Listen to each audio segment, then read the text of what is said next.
O'rtoq, yaxshi ko'rgan qizimni qo'lini so'ramoqchi edim. O'shanga niya 5-chi uchrashuv o'qimoqchiman. Bir yaxshiroq joy taklif qila olasanmi? Lekin turkcha ovqat, Turkiyani shaydosi, lekin turkchadan yaxshi ko'radi. Как раз o'rtoq, Sergeli hokimiyatining oldida Galatasaray turistik joy ochildi.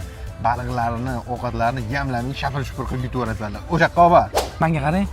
Mana shu uzunichi, tantuni ovqatinglarni ichiga solib bersangiz, yaxshi ko'rgan qizim yegan ichidan chiqsa, xursand bo'lardi. Xo'p bo'ladi-da. Mana. Adina, ha, oling, bu narsa yeng. Yo'q, rahmat, qonim to'qiydi.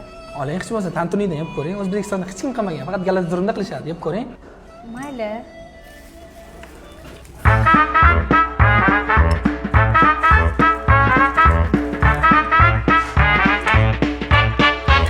Vo, qonim to'q deganda shuncha narsa yeyaptimi?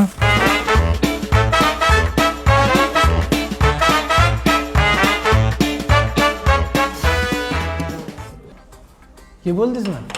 Hech narsa qilmadim, mazangiz joyidami? Yo'q, hammasi yaxshi. Yana yeymizmi? Ha, bo'ldi. Siz meniki yeb turing, hozir kelaman men, xo'p? Buni 4 ish ishlab ham boqa olmayman-ku. Ha, aka nima bo'ldi? Uzun chiqdimi, rozi bo'ldilarmi? Eslatmang, uzun yeb yutgani yaxshi bo'ldi. Bo'lmasa umrim yeb qo'yardi. Короче, kassaga shot to'lab ketdi, meni ko'rmadingiz.